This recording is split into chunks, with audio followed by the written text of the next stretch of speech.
Welcome to south style kitchen. ఇవాళ మనం పీతల ఫ్రై అనేది ట్రై చేస్తున్నాం. తప్పకుండా మీరు ఈ రెసిపీని చూసి ఎంజాయ్ చేయండి. ఇప్పుడు మనం ఒక సాస్ ప్యాన్ పెట్టుకొని దానిలో ఆయిల్ వేసుకుందాము. ఇందులో ఆయిల్ కొంచెం ఎక్కువ పడుతుందండి, మ్యాక్సిమం 150 ml వరకు పడుతుంది. మనం పెట్టుకున్న ఆయిల్ మూకుడులో ఇప్పుడు ఆనియన్స్ వేద్దాము.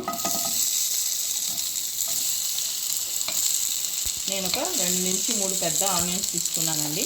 ఇలా ఇప్పుడు మనం ఇందులోనే సోంపు కూడా వేసుకోవాలి. చాలా డిఫరెంట్ టేస్ట్ వస్తుందండి.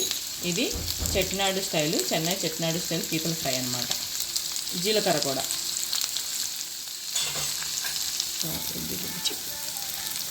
అలాగే ఇందులో ఈ మాత్రం కొబ్బరి పేస్ట్ అనేది వేసుకోవాలండి. ఇలా ఫ్రై చేసుకున్నది మొత్తం మనం మెత్తగా మిక్సీ పట్టుకోవాలి.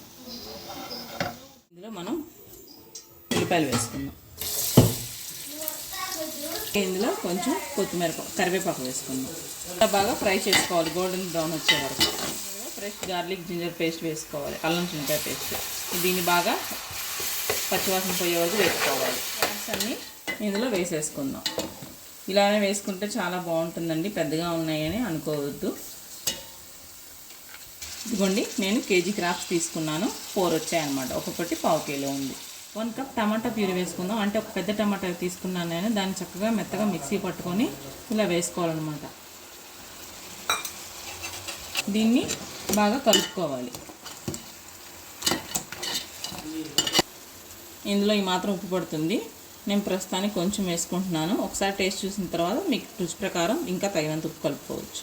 ఇందులో మనం కొంచెం పెప్పర్ క్రష్ చేసింది వేసుకుందాం. చిన్నపిల్లలు కూడా తినాలి కదండి, అందుకని నేను చాలా కొంచెమే వేస్తున్నాను. ఇలా ఒకసారి పైనుంచి కింద కలుపుకుందామండి. మసాలా మొత్తం ఈ పీతలకు పట్టాలి. ఈ మాత్రం ధనియాల పొడి వేసుకోవాలండి. నేను 1 కప్పు తీసుకున్నాను.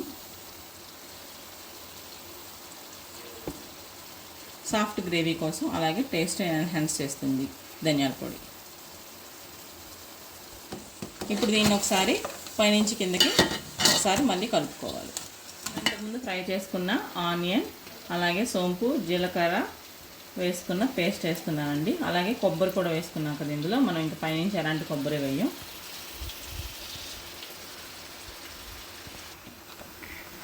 బాగా పైనుంచి కింద కలుపుకోవాలండి. ఈ మసాలా మొత్తం ముక్కలు పట్టుకోవాలి బాగా. నా దగ్గర కొంచెం చిన్న గిన్నె ఉంది, నేను ఇందులో వండుతున్నాను. ఇంకొంచెం పెద్ద గిన్నె ఉంటే చాలా బాగా వస్తుందండి.